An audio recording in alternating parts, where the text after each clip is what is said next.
Hi hello ನಮಸ್ತೆ my dear friends, welcome to today's vlog. ಇವತ್ತು teachers day ಇತ್ತು, ನಿಮ್ಮೆಲ್ಲರಿಗೂ ಗೊತ್ತು. ಸುಮಾರು ಜನ ಕಮೆಂಟಲ್ಲಿ ತಿಳಿಸಿದ್ದೀರಾ, ವಿಶಸ್ ಮಾಡಿದ್ದೀರಾ, ಹ್ಯಾಪಿ ಟೀಚರ್ಸ್ ಡೇ ಅಂತ ಹೇಳಿದ್ದೀರಾ. Thank you so much. As usual ನಮ್ಮ ಕಾಲೇಜಲ್ಲೂ ಕೂಡ ಸಿಕ್ಕಾಪಟ್ಟೆ ಎಂಜಾಯ್ಮೆಂಟ್ ಇತ್ತು. ತುಂಬಾ ಎಂಜಾಯ್ ಮಾಡಿದ್ವಿ. ಒಳ್ಳೆ ಫಂಕ್ಷನ್ನು, ಊಟ ಎಲ್ಲ ಆರ್ಗನೈಸ್ ಮಾಡಿದರು. ಫಸ್ಟು ನಾರ್ಮಲ್ ಡ್ರೆಸ್ಸೇ ಹಾಕ್ಕೊಂಡೋಗಿದ್ದೆ, ಆಮೇಲೆ ರೆಡಿ ಆದೆ. ಟೈಮೇ ಆಗಲಿಲ್ಲ. ನಾರ್ಮಲ್ ಡ್ರೆಸ್ ಅದೇ ಈ ಥರ ರೆಡಿಯಾಗಿ ಹೋಗಿದ್ದೆ. ಆಮೇಲೆ ಅಲ್ಲಿ ಸ್ಕೂಲ್ದೇ ಕಾಲೇಜ್ದೇ ಒಂದು ಯೂನಿಫಾರ್ಮ್ ಇದೆ. ನಮ್ಮದು CBSE ಸ್ಕೂಲು ಮತ್ತು ಕಾಲೇಜು ಒಟ್ಟಿಗೆ ಅದರದ್ದೇ ಒಂದು ಯೂನಿಫಾರ್ಮ್ ಇದೆ, ಅದನ್ನೇ ಹಾಕ್ಕೋಬೇಕಿತ್ತು.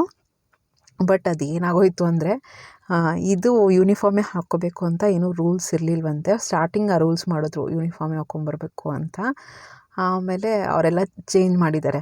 ಯಾವುದಾದ್ರೂ ಇಷ್ಟ ಬಂದಿದ್ದು ಟೀಚರ್ಸ್ ಡೇ ಅಲ್ವಾ, ಯಾವುದನ್ನು ಹಾಕ್ಕೊಂಬರ್ಬೋದು ಅಂತ. ಬಟ್ ನಮ್ಗೆ ಆ ಇನ್ಫಾರ್ಮೇಷನ್ ಗೊತ್ತಿಲ್ಲ.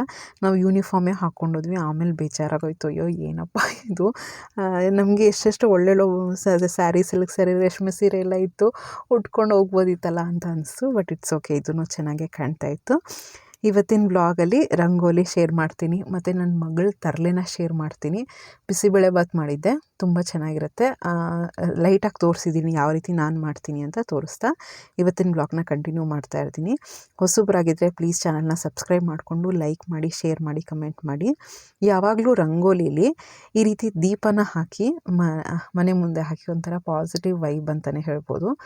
ಯಾವುದೇ ರಂಗೋಲಿಗಾದರೂ ಒಂದು ಟ್ರಿಕ್ ಹೇಳ್ಕೊಡ್ತೀನಿ ನೋಡಿ. ಒಂದು ಚಿಕ್ಕ ರಂಗೋಲಿ ಹಾಕಿದ್ರು ಕೂಡ ಮೇಲೆ ಒಂದು ಬಾರ್ಡರು, ಎಂಟ್ರೆನ್ಸ್ ಬಾರ್ಡರು, ಆ ಕಡೆ ಈ ಕಡೆ ಕೆಳಗಡೆ ಒಂದು ಬಾರ್ಡರ್ ಹಾಕಿದ್ರೆ ಆ ಚಿಕ್ಕ ರಂಗೋಲಿನೂ ದೊಡ್ಡ ರಂಗೋಲಿ ಥರ ಕಾಣ್ತಾ ಇರುತ್ತೆ, ಮನೆ ಅಂಗಳ ತುಂಬ್ದಂಗಿರುತ್ತೆ. ಸೊ ನಾನು ಯಾವಾಗಲೂ ಅಷ್ಟೇ ಆ ರೀತಿ ರಂಗೋಲಿ ಹಾಕಿದ್ರೆ ಯಾವಾಗಲೂ ಲಕ್ಷಣವಾಗಿರುತ್ತೆ. ಮನೆ ಮುಂದೆ ಮೇಯ್ನಾಗಿ ರಂಗೋಲಿ ಹಾಕೋದೇ ಒಂದು ಪಾಸಿಟಿವ್ ವೈಬ್ಗೋಸ್ಕರ. ಬಂದಿದ್ದ ತಕ್ಷಣ ಅಥವಾ ಹೊರಗಡೆ ಬಂದಿದ್ದ ತಕ್ಷಣ, ಹೊರಗಡೆಯಿಂದ ಮನೆಗೆ ಬಂದಿದ್ದ ತಕ್ಷಣ ಒಂಥರ ಖುಷಿ ಆಗುತ್ತೆ ರಂಗೋಲಿ ನೋಡಿದ್ರೆ ಅಂತಲೇ. ನನಗೆ ಎಸ್ಪೆಷಲಿ ಅದೊಂಥರ ತುಂಬ ಖುಷಿ. ಅದಕ್ಕೆ ಯಾವಾಗಲೂ ಅಷ್ಟೇ, ಏನು ಭಾನುವಾರ ಇರಲಿ, ಬುಧವಾರ ಇರಲಿ, ತುಂಬ ಮಳೆ ಬರ್ತಿದೆ ಅಂದರೆ ಈ ನಡುವೆ ನಾನು ಚಿಕ್ಕದು ಹಾಕೋದು. ಯಾಕಂದರೆ ಮಳೆ ಬಂದುಬಿಡುತ್ತೆ, ಎಲ್ಲ ಹೊಟ್ಟೋಗುತ್ತೆ ಅಂತ ಚಿಕ್ಕದೇ ಹಾಕ್ತೀನಿ. ಚಿಕ್ಕದು ಹಾಕಿದ್ರೂ ಕೂಡ ನೋಡಿ ಆ ಬಾರ್ಡರು ಆ ರಂಗೋಲಿನ ಹೈಲೈಟ್ ಮಾಡುತ್ತೆ, ಒಂಥರ ದೊಡ್ಡದಾಗಿ ಕಾಣ್ತಾ ಇರುತ್ತೆ, ತುಂಬ ಚೆನ್ನಾಗಿರುತ್ತೆ. ಆಮೇಲೆ ರಂಗೋಲಿ ಪೌಡ್ರು ಅಷ್ಟೇ. ಮನೆ ಹತ್ರ ಒಂದು ಲೇಡಿ ಬರ್ತಾರೆ, ನಾನು ಆಲ್ರೆಡಿ ಹೇಳಿದ್ದೆ ನಿಮಗೆ. ಆ ಲೇಡಿಗೆ 4 ಜನ ಹೆಣ್ಮಕ್ಳು, ಗಂಡ ಇಲ್ಲ, ಎಕ್ಸ್ಪೈರ್ಡ್ ಆಗೋಗಿದ್ದಾರೆ. ಅವರು ಎಷ್ಟು ಬಿಳಿ ರಂಗೋಲಿ ತಂದುಕೊಡ್ತಾರೆ ಅಂದರೆ ಕಡಿಮೆ ಕೂಡ, ಆಯಿತಾ. 100 ರೂಪಾಯಿಗೆ 5 ಸೇರು, ಅದೇನು ಪಾವೋ ಏನೋ ಒಂದು ಗ್ಲಾಸ್ ಇಟ್ಕೊಂಡಿರ್ತಾರೆ ಅವರು, ಮೆಷರಿಂಗ್ ಇದು. ಅದರಲ್ಲಿ ಒಂದು 4-5 ಏನೋ ಕೊಡ್ತಾರೆ. ನಾನು ಅವ್ರ ಹತ್ರ ಏನು ಚೌಕಾಸಿ ಮಾಡೋಕ್ಕೆ ಹೋಗಲ್ಲ. ಒಂದು ತಿಂಗಳಿಗೆ 2 ತಿಂಗಳಿಗೆ ಒಂದು ಸತಿ ಬರ್ತಾರೆ, ಹಬ್ಬಗಳ ಆ ಟೈಮಲ್ಲಂತೂ ಬಂದೇ ಬರ್ತಾರೆ. ಸೊ ಆ ರೀತಿ ತೊಗೊಳ್ತಾನೆ ಇರ್ತೀನಿ. ಮತ್ತು ಎಷ್ಟು ಸೀರೆ ಕೊಟ್ಟಿದ್ದೀನಿ ಗೊತ್ತಾ ಅವ್ರಿಗೆ. ಎಷ್ಟು ಕಷ್ಟ ನಾವು ಇಮ್ಯಾಜಿನ್ ಮಾಡ್ಕೋಬೋದು. ನಮಗೆ ಹಸ್ಬೆಂಡ್ ಇದ್ದು ಎಲ್ಲ ಇದ್ರೂ ಎಷ್ಟೊಂದು ಫೈನಾನ್ಷಿಯಲಿ ಇನ್ನೂ ಇಂಪ್ರೂವ್ ಆಗಬೇಕು ಅಂತ ಅನಿಸ್ತಾ ಇರುತ್ತೆ. ಬಟ್ ಅವ್ರಿಗೆ ಯೋಚನೆ ಮಾಡಿ, ಹಸ್ಬೆಂಡ್ ಇಲ್ಲ, 4 ಜನ ಹೆಣ್ಮಕ್ಳು ಮ್ಯಾನೇಜ್ ಮಾಡ್ಕೋಬೇಕು ಅಂದರೆ ಎಷ್ಟು ಸ್ಟ್ರಗಲ್ ಮಾಡ್ತಾರೆ ಆ ಲೇಡಿ ಅಂತ. ನಮ್ಮ ಕೈಲಿ ಎಷ್ಟಾಗುತ್ತೋ ಯಾವಾಗಲೂ ಅಷ್ಟೇ, ಏನಾದರೂ ನನಗೆ ಯಾರಿಗಾರು ಇರೋರ್ಗೇ ಊಟಕ್ಕೆ ಎಲ್ಲರಿಗೂ ಹಾಕ್ಬಿಡ್ತೀನಿ, ಇಲ್ಲ ಅಂತಲ್ಲ, ಅದೇನು ದೊಡ್ಡಿಲ್ಲ. ಎಂಥವ್ರಿಗೂ ಊಟ, ಹಸಿದವ್ರಿಗೆ ಊಟ ಹಾಕಬೇಕು. ಬಟ್ ಇರೋರ್ಗೇ ಅದು ಇದು ಕೊಡೋ ಬದಲು ಇಲ್ದಿರೋರ್ಗೇ ಕೊಟ್ಟರೆ ಎಷ್ಟೆಷ್ಟೋ ನಮಗೆ ಪುಣ್ಯ ಬರುತ್ತೆ. ಅದೆಲ್ಲ ಸೆಕೆಂಡ್ರಿ. ಎಷ್ಟೋ ನಮಗೆ ಸ್ಯಾಟಿಸ್ಫ್ಯಾಕ್ಷನ್ ಇದೆ ನೋಡಿ, ಅದು ಹೇಳೋಕ್ಕಾಗಲ್ಲ. ಅದೊಂಥರ ಪೀಕ್ ಅಂತಲೇ ಹೇಳ್ಬೋದು. ನನಗೇನೋಪ್ಪ ಅದೇನೋ ನನಗೆ ಯಾವಾಗಲೂ ಆ ಥರನೇ ಅನಿಸುತ್ತೆ. ಯಾರಿಗಾರು ಇರೋರ್ಗೇ ಈಗ ಬರ್ಡೇ ಗಿಫ್ಟ್ಸ್ ಕೊಡ್ತಾಯಿರ್ತೀವಿ, ಮದುವೆಗೆ ಅದೆಲ್ಲ ಗಿಫ್ಟ್ ಕೊಡ್ತಾಯಿರ್ತೀವಿ. ಅವ್ರಿಗೇನು ತೀರಾ ಏನು ಅವ್ರ ಸ್ಟೇಟಸ್ ಏನು ಅಷ್ಟೊಂದು ಕಡಿಮೆ ಇರೋಲ್ಲ. ನಾನು ಕೆಲವು ಸತಿ ಅಲ್ಲೆಲ್ಲ ಕಡಿಮೆ ಕೊಟ್ಬಿಡ್ತೀನಿ. ಇಂಥವ್ರಿಗೆಲ್ಲ ಜಾಸ್ತಿ ಅಂದರೆ ಲೆಕ್ಕಕ್ಕೆ ಇಡಲ್ಲ. ಕೆಲವು ಸತಿ ನಾನು ಹೇಳಿರ್ಬೋದು, ಕೈಗೆ ಒಂದು 150 ರೂಪಾಯಿ ಸಿಕ್ಬಿಟ್ರೆ ಬೇಜಾರು ಆಗುತ್ತೆ, ಅವ್ರನ್ನ ನೋಡಿಬಿಟ್ಟು ಒಂಥರ ಸಂಕಟ ಆಗುತ್ತೆ. ಅಂದರೆ ಕೆಲವರೆಲ್ಲ ಎಷ್ಟು ಕಷ್ಟಪಡ್ತಿರ್ತಾರೆ. ಎಸ್ಪೆಷಲಿ ಲೇಡೀಸ್ಗೆ. ಜೆಂಟ್ಸು ಕೊಟ್ಟರೆ ಕುಡಿಯೋದು ಅದು ಇದು ಮಾಡ್ತಾರೆ ಅಂತ ಕೊಡೋಕ್ಕೆ ಹೋಗಲ್ಲ. ಬಟ್ ಲೇಡೀಸು ಅಯ್ಯೋ ಅನಿಸುತ್ತೆ. ಅವ್ರು ಏನಾನ ಮಾಡ್ಕೊಳ್ಳಿ, ಆಮೇಲೆ ಅವರಿಷ್ಟ. ಏನೋ ಒಂದು ಹೆಲ್ಪ್ ಆಗುತ್ತೆ ಅನ್ನೋ ಒಂದು ದೃಷ್ಟಿಯಿಂದ ಕೊಟ್ಟಿರ್ತೀವಿ. ಆಮೇಲೆ ಅವ್ರಿಗೆ ಏನೋ ಅವ್ರ ಹಸ್ಬೆಂಡ್ಗೆ ಕೊಡ್ತಾರೋ ಏನೋ ಮಾಡ್ತಾರೋ, ಏನೋ ಅದು ನಮ್ಮ ಹೆಲ್ಪು ನಾವು ಮಾಡ್ಕೋಬೇಕು. ಕೆಲವು ಸತಿ ಈಗ ಆಪ್ರೇಷನ್ ಆಗಬೇಕು, ಆ್ಯಕ್ಚುಲಿ ಏನಾಯ್ತು ಗೊತ್ತಾ, ನಮ್ಮ ಕೊಲೀಗ್ಸಲ್ಲೇ ಅವ್ರ ಯಾರಿಗೋ ಕೊಲೀಗ್ಸ್ ಮಗನಿಗೇನೋ ತುಂಬ ಸಿವಿಯರ್ ಒಂದು ಜ್ವರ ಬಂದ್ಬಿಟ್ಟು ಏನೋ ಒಂದು ಸೀರಿಯಸ್ ಆಗಿ ಆಪ್ರೇಷನ್ ಮಾಡಬೇಕು ಅಂತಲೇ ಅಂದ್ಕೊಂಡಿದ್ರು. ಅವ್ರಿಗೆ ಫಂಡ್ ಎಲ್ಲ ತುಂಬ ಕಡಿಮೆ ಆಗೋಗಿತ್ತು. ಒಂದು 35 ಲ್ಯಾಕ್ 40 ಲ್ಯಾಕ್ ಆ ಥರ ಬೇಕು ಅಂತ ಎಲ್ಲ ಇದು ಮಾಡಿದರು. ಹಾಗೆಲ್ಲ ಏನಿಲ್ಲ, ಕೊಲೀಗ್ಸ್ ಎಲ್ಲನೇ ಸ್ವಲ್ಪ ಎಲ್ಲ ಹೆಲ್ಪ್ ಮಾಡಿ ಆ ಥರ ಎಲ್ಲ ಆಪ್ರೇಷನ್. ಸೊ ಈ ರೀತಿ ಯಾರಿಗೆ ನೀಡಿರುತ್ತೋ ಅವ್ರಿಗೆಲ್ಲನೂ ಹೆಲ್ಪ್ ಮಾಡೋದ್ರಿಂದ ತುಂಬಾ ಹೆಲ್ಪ್ ಆಗುತ್ತೆ. ಆ ಥರ ಮೈಂಡ್ಸೆಟ್ ಇಟ್ಕೋಬೇಕು. ನನಗೇನೋ ಅದು ಕರೆಕ್ಟಾಗಿ ಗೊತ್ತಿಲ್ಲ, ಏನು ಬೇರೆಯವ್ರಿಗೆ ಇರೋರಿಗೇನೋ ಮಾಡೋ ಬದಲು ಇಲ್ದಿರೋರ್ಗೆ ಮಾಡಿದ್ರೆ ತುಂಬ ಒಳ್ಳೆಯದು ಅಂತ ನನ್ನ ಅನಿಸಿಕೆ. ನಮಗೆ ಪುಣ್ಯ ಬರುತ್ತೆ ಅಂತಲ್ಲ, ಬಟ್ ನನಗೆ ಆ ಫೀಲಿಂಗ್ ಗೊತ್ತಾ, 1 ಲೀಟ್ರ್ ತಂದು ಒಂದು ನಾಯಿಗೆ ಒಂದು ವಾರಕ್ಕೆ ಒಂದು ಸತಿ ಹಾಕಿ ಅಥವಾ ಅರ್ಧ ಲೀಟ್ರೇ ಹಾಕಿ ಆ ಫೀಲಿಂಗ್ ನೋಡಿ ನೀವು ಯಾವಾಗಲೂ ಅಷ್ಟೇ. ತುಂಬಾ ನೆಮ್ಮದಿ ಅನಿಸುತ್ತೆ. ಗೊತ್ತಿಲ್ಲದೇನೋ ಗೊತ್ತಿದ್ದು ಎಷ್ಟೋ ಕರ್ಮಗಳು ಮಾಡಿರ್ತೀವಿ. ಪುಣ್ಯ ಬರೋದಿಲ್ಲ, ಆ ಕರ್ಮಗಳು ಕಳ್ಕೊಂಡು ಹೋದರೆ ಸಾಕಾಗಿರುತ್ತೆ ಲೈಫಲ್ಲಿ ಅಲ್ವಾ. ನೆಕ್ಸ್ಟು ಬಿಸಿಬೇಳೆಬಾತ್ ನಾನು ಹೇಗೆ ಮಾಡ್ತೀನಿ ಅಂದರೆ, ಒಂದು ಕುಕ್ಕರ್ ಇಟ್ಟು ಅದಕ್ಕೆ ಕೆಲವು ಸತಿ 3 ಥರ ಬೇಳೆ ಹಾಕ್ತೀನಿ. ಮೈಸೂರು ಬೇಳೆ, ತೊಗರಿ ಬೇಳೆ, ಹೆಸರು ಬೇಳೆ, ಈ 3 ಹಾಕ್ತೀನಿ. ಕೆಲವು ಸತಿ ಹೆಸರು ಬೇಳೆ ಹಾಕಲ್ಲ. ಹೆಸರು ಬೇಳೆ ಹಾಕಿದ್ರೆ ಸ್ವಲ್ಪ ಹಾಕಬೇಕು, ಇಲ್ಲಾಂದರೆ ತುಂಬ ಒಂಥರ ಬೇಳೆ ಫ್ಲೇವರ್ ಬಂದುಬಿಡುತ್ತೆ. ಟೆಕ್ಸ್ಚರು ಅಷ್ಟೇ ಬೇಗ ಗಟ್ಟಿಯಾಗೋಗುತ್ತೆ. ಆದರೆ ಹೆಸರು ಬೇಳೆ ಬೇಗ ಗಟ್ಟಿ ಆಗುತ್ತೆ ಅಲ್ವಾ, ಅದಕ್ಕೆ ಸ್ವಲ್ಪನೇ ಹಾಕೋತೀನಿ. ಇವತ್ತು ಬರೀ ಮೈಸೂರು ಬೇಳೆ ಮತ್ತು ತೊಗರಿ ಬೇಳೆ ಹಾಕಿದ್ದೆ. ಆಮೇಲೆ ಅಕ್ಕಿ ಹಾಕಿದ್ದೆ, ಒಂದು ಅರ್ಧ ಪಾವು 3/4 ಪಾವು ಅಷ್ಟು ಹಾಕಿದ್ದೆ, ಅಷ್ಟೇ, ಜಾಸ್ತಿ ಹಾಕಿರಲಿಲ್ಲ. ಆಮೇಲೆ ತರಕಾರಿಗಳು ಏನೂ ಇರಲಿಲ್ಲ. ಒಂದು ಮೂಲಂಗಿ ಹಾಕಿದೆ, ಒಂದು ಸ್ವಲ್ಪ ಬೀನ್ಸ್ ಹಾಕಿದ್ದೀನಿ. ಬಟಾಣಿ ಇತ್ತು, ಹಾಕೋದು ಮರ್ತೋಯ್ತು. ಆಮೇಲೆ ಬೇರೆ ತರಕಾರಿ ಕ್ಯಾರೆಟು ಅದೆಲ್ಲ ಹಾಕ್ಕೋಬೋದು. ಬಟ್ ಸಿಂಪಲಾಗಿ ಏನು ತರಕಾರಿ ಇಲ್ಲದೇನೂ ಕೂಡ ಟೊಮ್ಯಾಟೊ ಈರುಳ್ಳಿದಲ್ಲಿನೂ ಕೂಡ ಬೇಕಾದ್ರೆ ಬಿಸಿಬೇಳೆಬಾತ್ ಮಾಡ್ಕೋಬೋದು. ನಾನು ಮಾಡಿದ್ದೀನಿ, ಟೇಸ್ಟ್ ತುಂಬ ಚೆನ್ನಾಗಿ ಬರುತ್ತೆ. ಒಂದೊಂದು ಸತಿ ಒಂದೊಂದು ಥರ ಮಾಡ್ಬೋದು. ಏನು ಒಂದಿನದ ಇದು ಡೈಲಿ ಏನಾದ್ರು ವೆರೈಟಿ ಮಾಡ್ತಾ ಇರಬೇಕಲ್ವ, ಅದಕ್ಕೆ ಒಂದೊಂದು ದಿನ ಒಂದೊಂದು ಥರ ಮಾಡ್ತಾ ಇರೋಂಥದ್ದು. ಕುಕ್ಕರಲ್ಲಿ ಎಲ್ಲ ಕೂಗಿಸ್ಕೊಂಡೆ, ಸ್ವಲ್ಪ ತರಕಾರಿ, ಅರಿಶಿನ, ಉಪ್ಪು, ಸ್ವಲ್ಪ ಎಣ್ಣೆ, ಕಡಲೆ ಬೀಜನೂ ಕೆಲವು ಸತಿ ನಾನು ಕುಕ್ಕರ್ಗೆ ಹಾಕ್ತೀನಿ. ಇವತ್ತು ಕಡಲೆ ಬೀಜ ಒಗ್ಗರಣೆಗೆ ಹಾಕ್ತಾಯಿದ್ದೀನಿ. ಆ ಕಡೆ ಕುಕ್ಕರ್ ಕೂಗಿಸ್ಕೊಂಡು ಈ ಕಡೆ ಒಗ್ಗರಣೆ ಹಾಕೋತಾ ಇದ್ದೀನಿ. ಇದಕ್ಕೆ ಎಣ್ಣೆ ಹಾಕಿ, ಸಾಸಿವೆ ಹಾಕಿ, ಜೀರಿಗೆ ಸ್ವಲ್ಪ ಹಾಕಿದ್ದೀನಿ, ಕಡಲೆ ಬೀಜ, ಹಿಂಗು, ಈರುಳ್ಳಿ, ಕರ್ಬೇವಿನ ಸೊಪ್ಪು ಇದನ್ನೆಲ್ಲ ಹಾಕಿ ಚೆನ್ನಾಗಿ ಫ್ರೈ ಮಾಡ್ಕೊಳ್ತಾ ಇದ್ದೀನಿ. ಇದಕ್ಕೆ ಗೊತ್ತಿರೋಂಗೆ ಬೆಸ್ಟ್ ಕಾಂಬಿನೇಷನ್ ಖಾರ ಬೂಂದಿ. ಇನ್ನೊಂದು ಸತಿ ಗಾರ್ಲಿಕ್ಕೂ ಒಂದೊಂದು ಸತಿ ಯೂಸ್ ಮಾಡ್ತೀನಿ. ಗಾರ್ಲಿಕ್ ಮಿಕ್ಸ್ಚರ್ ಬರುತ್ತಲ್ಲ, ಅದನ್ನು ತುಂಬಾ ಚೆನ್ನಾಗಿರುತ್ತೆ. ನೆಕ್ಸ್ಟು ಈರುಳ್ಳಿ, ಕರ್ಬೇವಿನ ಸೊಪ್ಪು ಎಲ್ಲನೂ ಹಾಕಿ ಚೆನ್ನಾಗಿ ಫ್ರೈ ಮಾಡಿಕೊಂಡು ಅದೇನು ಬೇಯಿಸ್ಕೊಂಡಿರ್ತೀನಲ್ಲ ಅದನ್ನು ಹಾಕ್ತೀನಿ. ಮಿಕ್ಸಿ ಮಾಡ್ಕೊತೀನಿ. ಏನೇನು ಫಸ್ಟು ಬರೀ ಕಾಯೇ ಮಿಕ್ಸಿ ಮಾಡಿಕೊಂಡೆ ಇವತ್ತು. ಕೆಲವು ಸತಿ ಹುಣ್ಸೆಹಣ್ಣು ಮಿಕ್ಸಿಗೆ ಹಾಕ್ಕೊಂಡ್ಬಿಡ್ತೀನಿ. ಇವತ್ತು ಹುಣ್ಸೆಹಣ್ಣ ರಸ ಹಾಕ್ತಾಯಿದ್ದೀನಿ. ಹೆಂಗನ ಮಾಡ್ಕೋಬೋದು, ಮಿಕ್ಸಿಗೆ ಹಾಕ್ಕೋಬೋದು, ರಸನೂ ಕೂಡ ಹಾಕ್ಕೋಬೋದು, ಚೆನ್ನಾಗಿರುತ್ತೆ. ಆಮೇಲೆ ಈಗ ನೋಡಿ ಇದನ್ನೆಲ್ಲ ಮಿಕ್ಸ್ ಮಾಡಿಕೊಂಡು ನಾವು ಯಾವಾಗಲೂ ಅಷ್ಟೇ, ನಾನು ಏನು ಮಾಡ್ತಿದ್ದೆ ಅಂದರೆ, ಈ ಸ್ಟೇಜಲ್ಲಿ ಒಗ್ಗರಣೆ ಹಾಕಿದ ತಕ್ಷಣ ಬೇಯಿಸ್ಕೊಂಡಿರ್ತೀವಲ್ವ, ಇದನ್ನು ಹಾಕೋಕ್ಕಿಂತ ಮೊದಲು ಸ್ವಲ್ಪ ನೀರು ಹಾಕ್ಬಿಡ್ತೀನಿ ಒಗ್ಗರಣೆಗೆ. ಆಮೇಲೆ ಪುಡಿಗಳೆಲ್ಲ ಹಾಕಿ ಸ್ವಲ್ಪ ಮಿಕ್ಸ್ ಮಾಡ್ಕೊತೀನಿ. ಆಗ ಅಲ್ಲಲ್ಲೇ ಪುಡಿ ಸಿಗೋಂಥದ್ದು ಆ ಥರ ಎಲ್ಲ ಆಗೋಲ್ಲ. ನಾನು ಈಗ ಒಂದು ಅರ್ಜೆಂಟಲ್ಲಿ ಈ ಥರ ಮಾಡಿಬಿಟ್ಟೆ. ಯೂಶ್ವಲಿ ನಾವೇನು ಅಂದರೆ ಒಗ್ಗರಣೆಗೆ ಸ್ವಲ್ಪ ನೀರು ಹಾಕಿ ಪುಡಿಗಳನ್ನೆಲ್ಲ, ಖಾರದ ಪುಡಿ, ಸ್ವಲ್ಪ ಬಿಸಿಬೇಳೆಬಾತ್ ಪೌಡ್ರು ಇದನ್ನೆಲ್ಲ ಹಾಕಿ ಒಂಥರ ಸಾರು ಥರ ಮಾಡ್ಕೊಂಬಿಟ್ರೆ, ಗ್ರೇವಿ ಥರ ಮಾಡ್ಕೊಂಬಿಟ್ರೆ, ಆಮೇಲೆ ಇದೆಲ್ಲ ಹಾಕ್ಬಿಟ್ಟು ಮಿಕ್ಸ್ ಮಾಡೋದು ಈಸಿ ಆ್ಯಕ್ಚುಲಿ ಅಂತ, ಅಷ್ಟೇ, ಏನೇನಿಲ್ಲ. ಈ ಸ್ಟೇಜಲ್ಲೂ ಬೇಕಾದ್ರೆ ಹೊರಗಡೆ ಒಂದು ಬೌಲಲ್ಲಿ ನೀರು ಹಾಕಿ ಪೌಡ್ರನ್ನ ಮಿಕ್ಸ್ ಮಾಡ್ಕೊಂಡು ಹಾಕ್ಕೋಬೋದು, ಅದೂ ಚೆನ್ನಾಗಿರುತ್ತೆ. ನಾನು ಟೈಮ್ ಇರಲಿಲ್ವಲ್ಲ, ಪಟ ರೆಡಿ ಬೇರೆ ಹಾಕಬೇಕಿತ್ತು. ಅದೆಲ್ಲ ಈ ಸೆಟ್ಟು, ಅದು ಮೇಕಪ್ ಐಟಮ್ಸ್ ಅದನ್ನೆಲ್ಲ ಬೇರೆ ಇಟ್ಕೋಬೇಕಿತ್ತು, ಲೇಟಾಗಿ ಹೋಗುತ್ತೆ ಅಂತ ಏನೋ ಒಂದು ಬೇಗ ಮಾಡಿಬಿಟ್ಟೆ. ಟೇಸ್ಟ್ ಮಾತ್ರ ಸಖತ್ತಾಗಿತ್ತು. ನನಗೇನು ಅಂದರೆ ಬೆಳಿಗ್ಗೆಗೂ ಮಧ್ಯಾಹ್ನಕ್ಕೂ ಸ್ವಲ್ಪ ಆಗೋಂಗೆ ಮಾಡಿದ್ದೆ. ಸೊ ಎಲ್ಲರೂ ಚೆನ್ನಾಗೇ ಇದೆ ಅಂತ ಚೆನ್ನಾಗಿ ತಿಂದರು. ಆಮೇಲೆ ಈ ತರಿ ಮಾಡ್ಕೋಬೇಕು. ಕಾಯಿನ ಮಿಕ್ಸಿ ಮಾಡಿಕೊಂಡ್ರೂ ಕೂಡ ತರಿಯಾಗಿ ಮಾಡಿಕೊಂಡ್ರೆ ತುಂಬ ಚೆನ್ನಾಗಿರುತ್ತೆ. ಸೊ ಇವತ್ತಿನ ವ್ಲಾಗಲ್ಲಿ ನಾನು ಫಾಲೋ ಮಾಡೋ 5 ಲೈಫ್ ಚೇಂಜಿಂಗ್ ಹ್ಯಾಬಿಟ್ಸ್ ಏನೇನು ಅಂತ ನಿಮ್ಗೆ ಹೇಳ್ತಾ ಹೋಗ್ತೀನಿ.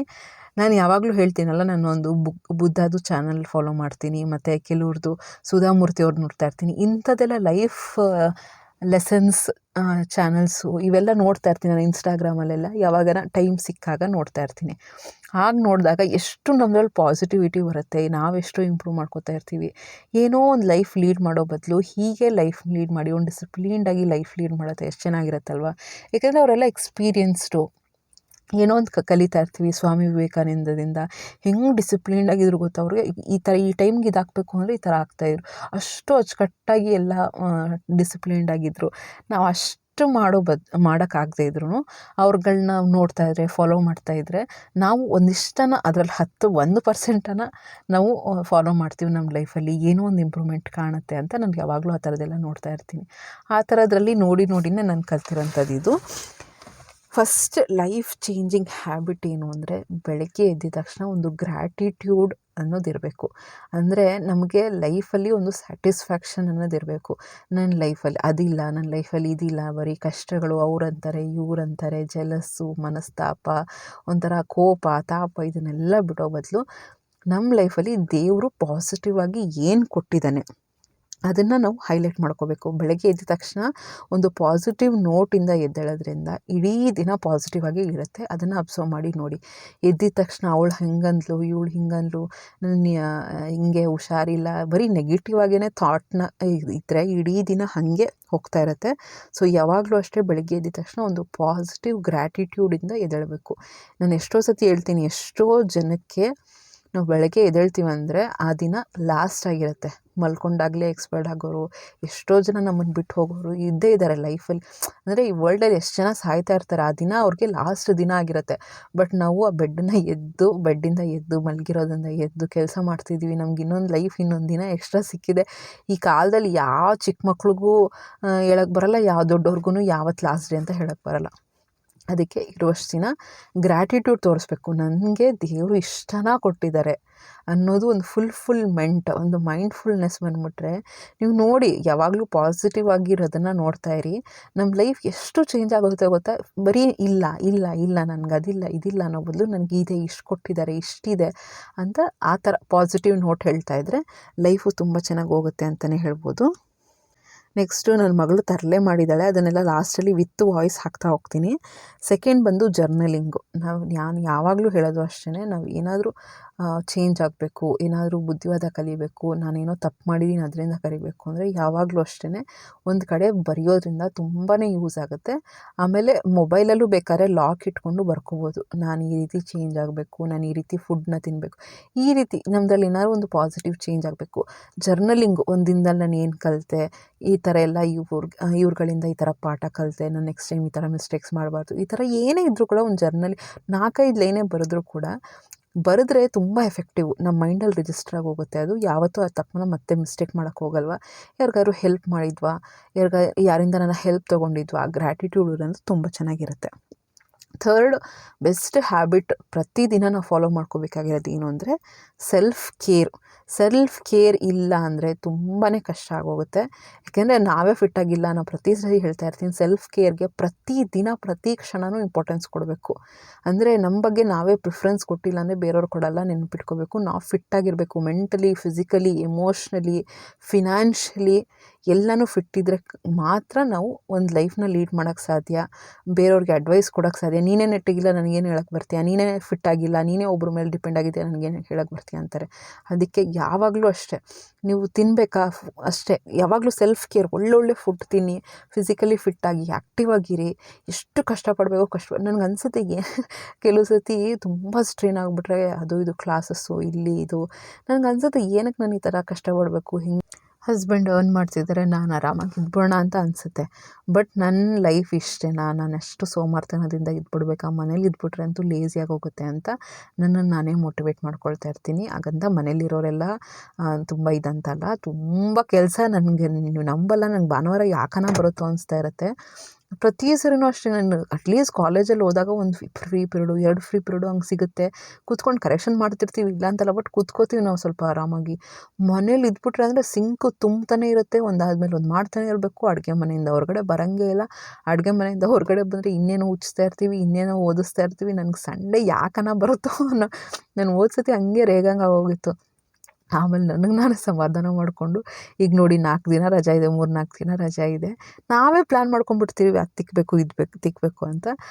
ಆಮೇಲೆ ಮಕ್ಕಳಿಗೆಲ್ಲ ಏನೋ ಫೇಶಿಯಲ್ ಹಾಕೋ, ಹೇರ್ ಪ್ಯಾಕ್ ಹಾಕೋ, ಇದೇ ಆಗೋಗುತ್ತೆ. ಸೊ ಸೆಲ್ಫ್ ಕೇರ್ ಅನ್ನೋದು ಇಂಪಾರ್ಟೆಂಟು ಫ್ರೆಂಡ್ಸ್. ಅದನ್ನು third habit. First morning gratitude, second journaling. ಏನೋ ಒಂದು ಕಡೆ, ಏನೋ ಒಂದು ಬೇಕಾದ್ರೆ ಡಿಲೀಟ್ ಮಾಡಿಬಿಡಿ, ಆಮೇಲೆ ಬರೆದ್ಬಿಟ್ಟು ಡಿಲೀಟ್ ಮಾಡಿ, ಒಂದು 2 ದಿನ ಇಟ್ಕೊಂಡು ಡಿಲೀಟ್ ಮಾಡಿದ್ರು ಓಕೆ. ನನಗೇನೋ ಆ ಥರ ಅನಿಸುತ್ತೆ, ಬರೆದ್ರೆ ಅದರ ಎಫೆಕ್ಟಿವ್ ಜಾಸ್ತಿ ಅಂತ. Next self care. ಫೋರ್ತ್ ಬಂದು ಮೈಂಡ್ಫುಲ್ ಈಟಿಂಗ್. ಈ ನಾಲಿಗೆ ಅನ್ನೋದು ಕಂಟ್ರೋಲ್ ಮಾಡ್ಕೊಳ್ಳೋಂಥದ್ದು ತುಂಬಾ ಕಷ್ಟ. ಆ್ಯಕ್ಚುಲಿ ಹೇಳೋದು ಈಸಿ, ನಾನು ಎಕ್ಸ್ಪೀರಿಯೆನ್ಸ್ ಮಾಡ್ತೀನಿ, ತಿನ್ನಬಾರ್ದು ಅಂತ ಅಂದ್ಕೊಳ್ತೀನಿ, ಆ ಸ್ಟ್ರೆಸ್ಗೆ ತಿನ್ಬಿಡ್ಬೇಕು ಅನಿಸುತ್ತೆ. ಈಗಂತೂ ಗಟ್ಟಿಯಾಗಿ ಅಂದ್ಕೊಂಬಿಟ್ಟಿದ್ದೀನಪ್ಪ, ಏನೇ ಆದರೂ ನಾನು ತಿನ್ನಬಾರ್ದು ಅಂದ್ಕೊಂಡ್ರೆ ತಿನ್ನೋಕ್ಕೆ ಹೋಗಬಾರ್ದು, ಆ ಜಾಗನ ಬಿಟ್ಟು ಹೊರಟ್ಬಿಡ್ತೀನಿ ನಾನು. ಮೈಂಡ್ಫುಲ್ ಈಟಿಂಗ್ ಅನ್ನೋದು ಇಂಪಾರ್ಟೆಂಟು. ನಮ್ಮ ಶ್ರಮಕ್ಕೆ ಎಷ್ಟು ಬೇಕು, ನಾವು ಎಷ್ಟು ಆ್ಯಕ್ಟಿವಿಟಿ ಮಾಡ್ತಾಯಿದ್ದೀವಿ ಅಷ್ಟು ಕ್ಯಾಲರೀಸ್ ಮಾತ್ರ ಕೊಡಬೇಕು. ಎಲ್ಲ ಗೊತ್ತಿರುತ್ತೆ ಫ್ರೆಂಡ್ಸ್, ನಮಗೆ ಜಾಸ್ತಿ ತಿನ್ನಬಾರ್ದು, ಜಂಕ್ ಫುಡ್ಸ್ ತಿನ್ನಬಾರ್ದು, ಎರಂಬಿರಿ ತಿನ್ನಬಾರ್ದು, ಹೊಟ್ಟೆ ಖಾಲಿಯಾಗಿ ಇಟ್ಕೊಂಡಿರಬೇಕು, ಆಗ ಫ್ಯಾಟ್ಸ್ ಬರ್ನ್ ಆಗುತ್ತೆ, ನೀರು ಚೆನ್ನಾಗಿ ಕುಡಿಬೇಕು, ವಾಕಿಂಗ್ ಮಾಡೋಕ್ಕೆ ಎಲ್ಲ ಗೊತ್ತು.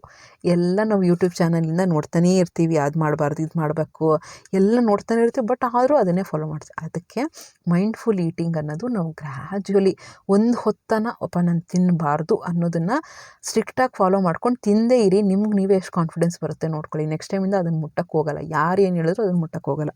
ಸೊ 4th ಅದು ಮೈಂಡ್ಫುಲ್ ಈಟಿಂಗ್. 5th ಬಂದು ಯಾವಾಗಲೇ ಲೈಫು ಪ್ಲ್ಯಾನಿಂಗ್ ಇಲ್ಲ ಅಂದರೆ ಸಪ್ಪೆ. ನಾನು ಪ್ರತಿ ವ್ಲಾಗಲ್ಲೂ ಹೇಳ್ತಾ ಇರ್ತೀನಿ, ಪ್ಲ್ಯಾನಿಂಗ್ ಇಲ್ಲ ಅಂದರೆ ಲೈಫು ತುಂಬ ಸಪ್ಪೆ ಆಗೋಗುತ್ತೆ. ಯಾವಾಗಲೂ ಅಷ್ಟೇ, ನಮ್ಮದು ಎನರ್ಜಿ ಬರಬೇಕು, ಎಂಥೂಸಿಯಾಸಮ್ ಬರಬೇಕು, ನೆಕ್ಸ್ಟ್ ಏನು ಅಂತ ಕ್ಯೂರಿಯಾಸಿಟಿ ಇರಬೇಕು ಅಂದರೆ ಲೈಫಲ್ಲಿ ಪ್ಲ್ಯಾನಿಂಗ್ ಇರಲೇಬೇಕು. ನಾಳೆ ಎಷ್ಟು ಗಂಟೆಗೆ ಎದ್ದೇಳಬೇಕು, ಯಾವುದಕ್ಕೆ ಪ್ರಿಯಾರಿಟಿ ಕೊಡಬೇಕು, ಯಾವ್ದು ಫಸ್ಟ್ ಮಾಡಬೇಕು, ಯಾವ್ದು ಲಾಸ್ಟ್ ಮಾಡಬೇಕು, ನಾನು ಹೆಂಗಿರಬೇಕು, ಹಿಂಗೆ ನಡ್ಕೋಬೇಕು, ಎಲ್ಲದಕ್ಕೂ ಪ್ಲ್ಯಾನಿಂಗ್ ಇದ್ಬಿಟ್ರೆ ಅದು ನಾವು ಸುಮ್ಮನೆ ರೋಬೋಟ್ಗಳು. ಆ್ಯಕ್ಚುಲಿ ಅದು ಇದು ಅಲ್ಲಿ ಬ್ಯುಸಿ ಲೈಫಲ್ಲಿ ಪಟ ಕೆಲಸ ಮಾಡ್ತಿರ್ತೀವಿ, ಈ ಥರ ಪ್ಲ್ಯಾನಿಂಗ್ ಇದ್ಬಿಟ್ರೆ ಅಂತೂ. ಇಲ್ಲಾಂದರೆ ಯೋಚನೆ ಮಾಡೋದ್ರಲ್ಲೇ ಒಂದು 4-5 ಅವರ್ ವೇಸ್ಟ್ ಆಗೋಗುತ್ತೆ. ಯೋಚನೆ ಮಾಡ್ತಾ ಕೂತಿರ್ತೀವಿ, ಮೊಬೈಲ್ ಮುಟ್ತೀವಿ, ಹಾಗೆ ಟೈಮ್ ವೇಸ್ಟ್ ಆಗ್ತಿರುತ್ತೆ. ಸೊ ಈ ರೀತಿ ಒಂದು ಪ್ರೊಡಕ್ಟಿವ್ ಡೇ ಅನ್ನೋದು ಆಗಲ್ಲ. ಸೊ ಇದು 5 ಹ್ಯಾಬಿಟ್ಸು. ಫಸ್ಟು ಮಾರ್ನಿಂಗ್ ಕರೆಕ್ಟಾಗಿ ಪಾಸಿಟಿವ್ ನೋಡಲ್ಲಿ morning gratitude, next journaling, self care, next mindful eating, ಆಮೇಲೆ ಪ್ಲ್ಯಾನಿಂಗ್ ಎವ್ರಿ ಡೇ. ಎಲ್ಲನ ನೀವು ಮೊಬೈಲನ್ನು ಬರ್ಕೊಳ್ಳಿ, ಏನೇನು ಕೆಲಸ ಮಾಡಬೇಕು, ಒಂದು 10 ಕೆಲಸ ಮಾಡ್ತೀರಾ ಅದನ್ನು ನೀಟಾಗಿ ಬರ್ಕೊಳ್ಳಿ. ಮೈಂಡಲ್ಲೂ ರಿಜಿಸ್ಟರ್ ಆಗುತ್ತೆ. ಏನಾದ್ರು ಮರ್ತೋದ್ರೂ ಕೂಡ ನಿಮ್ಮ ಮೊಬೈಲಲ್ಲಿ ಡೇಟಾ ಸ್ಟೋರ್ ಆಗಿರುತ್ತೆ. ತೆಗೆದು ಆ ಕೆಲಸನ ನಾವು ಪ್ಲ್ಯಾನ್ ಮಾಡಿಕೊಂಡ್ರೆ ಯಾವ್ದು ಇಂಪಾರ್ಟೆಂಟು, ಯಾವುದಕ್ಕೆ ಫಸ್ಟ್ ಪ್ರಿಯಾರಿಟಿ ಕೊಡಬೇಕು ಅಂತ ಗೊತ್ತಿರುತ್ತೆ. ಇಲ್ಲಾಂದರೆ ಎದ್ದ ತಕ್ಷಣ ನಾವು ಬೆಡ್ರೂಮ್ ಕ್ಲೀನ್ ಮಾಡ್ತಾ ಕೂತ್ಕೊಂಡ್ಬಿಟ್ರೆ ಯಾವುದಕ್ಕೆ ಪ್ರಿಯಾರಿಟಿ ಕೊಡಬೇಕು ಅಂತ ಗೊತ್ತಾಗಲ್ಲ ಕರೆಕ್ಟಾಗಿ. ಸೊ ಕೆಲಸನ ಪ್ರಿಯಾರಿಟೈಸ್ ಮಾಡಬೇಕೆ ಪ್ಲ್ಯಾನಿಂಗ್ ಅನ್ನೋದು ತುಂಬಾ ಇಂಪಾರ್ಟೆಂಟು. ಸೊ ಇವತ್ತಿನ ವಿಡಿಯೋ ಇದಾಗಿತ್ತು ಫ್ರೆಂಡ್ಸ್. ನೀವು ನೋಡ್ತಾ ಇರ್ಬೋದು ಅವಳು ಎಷ್ಟು ಚೇಷ್ಟೆ ಮಾಡ್ತಿದ್ದಾಳೆ ಅಂದರೆ ನೋಡಿ, ಜ್ವರ ಬಂದರೆ ಸ್ವಲ್ಪ ಹೊತ್ತು ಸೈಲೆಂಟ್ ಆಗಿಬಿಡ್ತಾಳೆ ಅವಳು. ವೈರಲ್ ಫೀವರು ಬಿಟ್ಟು ಬರ್ತಾಯಿದೆ. ಇಲ್ಲ ಅಂದರೆ ಈಗ ಎಕ್ಸಾಮ್ ಸ್ಟಾರ್ಟ್ ಆಗ್ತಾಯಿದೆ. ಎಷ್ಟು ತರಲೆ ಮಾಡ್ತಾಳೆ, ಎಷ್ಟು ನಗಿಸ್ತಾಳೆ ಅಂದರೆ ಕನ್ನಡ ಓದಿಸ್ತಾ ಇದ್ದೆ, ಹಿಂದಿ, ಮ್ಯಾಥ್ಸ್ ಇದನ್ನೆಲ್ಲ ಓದಿಸ್ತಾ ಇದ್ದೆ. ನನಗೂ ಅಷ್ಟೇ ಕೆಲವು ವರ್ಷ ಆದಮೇಲೆ, ಒಂದು 10 ವರ್ಷ ಆದಮೇಲೆ ಇದೇ ವೀಡಿಯೋಗಳು ನೋಡ್ತಾ ಇದ್ದರೆ ನಾನು ನಗ್ಬೋದಲ್ಲ ಅಂತ ವೀಡಿಯೋಗಳು ಮಾಡ್ತಾಯಿದ್ದೆ. ವಾಯ್ಸ್ ಸಮೇತ ಇಟ್ಟಿರ್ತೀನಿ ನೋಡಿ ಆಯಿತಾ. ಎಲ್ಲೂ ಸ್ಕಿಪ್ ಮಾಡಬೇಡಿ ಆಯಿತಾ. ನಿಜವಾಗ್ಲೂ ಒಂದು ಎಂಟರ್ಟೈನ್ಮೆಂಟ್ ಅಂತಲೇ ಅನ್ಬೋದು. ಯಾವ ಲೆವೆಲ್ಗೆ ತರಲೆ ಅಂದರೆ ಅಷ್ಟು ಚೆನ್ನಾಗಿ ಎಂಟರ್ಟೈನ್ ಮಾಡಿದ್ದಾಳೆ. ಕಂಪ್ಲೀಟಾಗಿ ನೋಡಿ ಆಯಿತಾ. ನಿಜವಾಗ್ಲೂ ಬಿದ್ದು ನಗ್ತೀರಾ. ಕಮೆಂಟ್ ಮಾಡಿ ಆಯಿತಾ, ಹೇಗೆ ಎಷ್ಟು ನಕ್ಕಿದ್ರಿ ಅಂತ. ಸಿಕ್ಕಾಪಟ್ಟೆ ತರಲೆ ಮಾಡಿದ್ದಾಳೆ. ಕಮೆಂಟ್ ಮಾಡಿ ಪ್ಲೀಸ್, ಕಾಯ್ತಾ ಇರ್ತೀನಿ. ಕಮಲ ಕ ಕಮಲ ಖ ಖಡ್ಗ ಗ ಗಡಿಯಾರ ಗ ಘ ಗಂಟೆ ಘ ಘಂಟೆ ಘ ಗಂಟೆ ಗಂಟೆ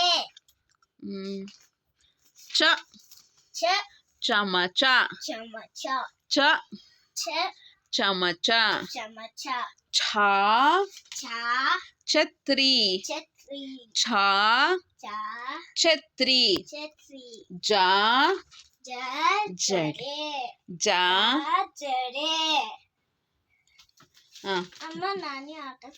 ನಾನು ಸೋದ್ಕೋ. ಝ ಜರಿ ಝ ಝರಿ ನ್ಯಾ ಟಮಾಟೋ ಟಮಾಟೋ ಟಮಾಟೋ ಠ ಡ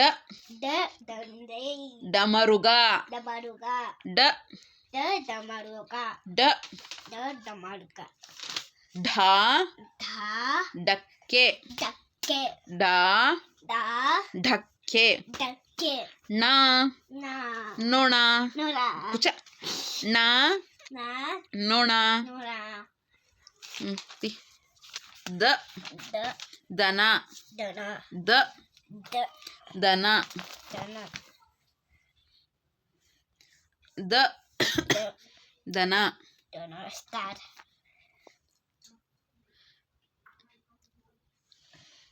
ಯಾಲ್ ತರಲೆ ಯಾಲ್ ತರಲೆ ನೀನು ತರಲೆನಾ ನೀನು ಗುಡ್ ಗರ್ಲ ಬ್ಯಾಡ್ ಗರ್ಲ ಏಯ್ ಬ್ಯಾಡ್ ಗರ್ಲ್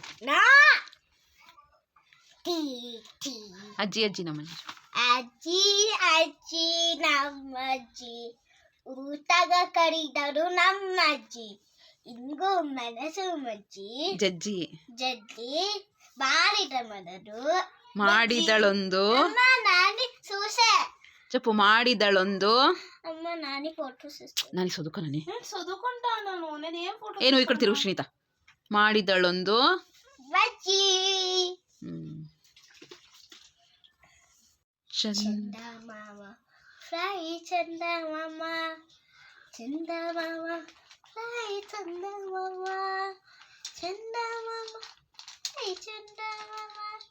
कितने रानी ओ प्यारी चंदा मामा तुम कितने सुंदर लगते हो गोल मटोली मामा कितने खाई जाएगी आ कर चंदा मामा ओ प्यारी चंदा मामा ಅಪ್ಪೋ ನಾನೇ ಒಂದು ಎರಡು ಬೇಸನ್ ಲಾಡು 1 2 ಬಾಳೆದ ಹಡದು 3 4 ಅನ್ನ ಹಾಕು 5 6 ಬೇಳೆ ಸಾಳು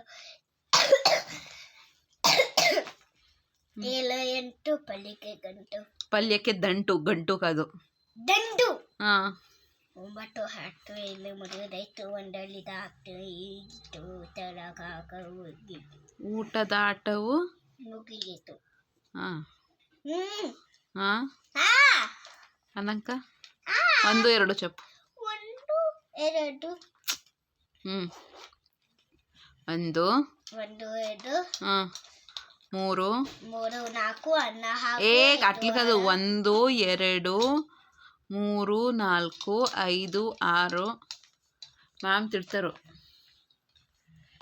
ಬೇಗ 1 2 3 4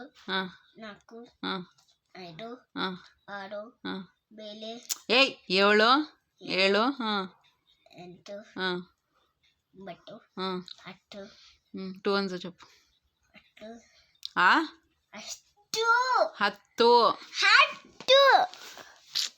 2 1 ಚಪ್ಪು 2 4 8 2 5 2 6 7 2 7 14 2 8 16 2 9 18 2 10 20 3 1 3 1 3 1 3 3 2 6 3 3 9 3 4 12 3 5 15 3 6 18 3 7 21 3 8 24 3 9 20 3 10 30 4 1 4 1 ಮ್ಯಾಮ್ ನೆಪಿಸಲ್ಲ 2 1 3 1 ಅಂತೇನಾ ಚಪ್ಪು 4 1 5 1 ಹೌದಾ ಸರಿ ಸೋದು ಇವರೆಲ್ಲ ನನ್ನ ಕೊಲೀಗ್ಸು ಮತ್ತು ಫ್ರೆಂಡ್ಸು. ಇವರು ಮ್ಯಾಥ್ಸ್ ಫ್ಯಾಕಲ್ಟಿ, ಇನ್ನೊಬ್ಬರು ಫಿಸಿಕ್ಸ್ ಫ್ಯಾಕಲ್ಟಿ. ನಾವು 3 ಜನ ತುಂಬ ಕ್ಲೋಸ್ ಫ್ರೆಂಡ್ಸು. ವ್ಲಾಗ್ ಇಷ್ಟ ಆಗಿದರೆ, ಹೊಸದಾಗಿ ನೋಡ್ತಾಯಿದ್ರೆ ಪ್ಲೀಸ್ ಚಾನಲ್ನ ಸಬ್ಸ್ಕ್ರೈಬ್ ಮಾಡಿಕೊಂಡು ಲೈಕ್ ಮಾಡಿ. ಇಷ್ಟ ಆಗಿದರೆ ನಿಮ್ಮ ಫ್ರೆಂಡ್ಸ್ ಮತ್ತು ಫ್ಯಾಮಿಲಿ ಮೆಂಬರ್ಸ್ ಜೊತೆ ಶೇರ್ ಮಾಡಿ. ಮುಂದಿನ ಬ್ಲಾಗಲ್ಲಿ ಸಿಗ್ತೀನಿ. ನಮಸ್ಕಾರ.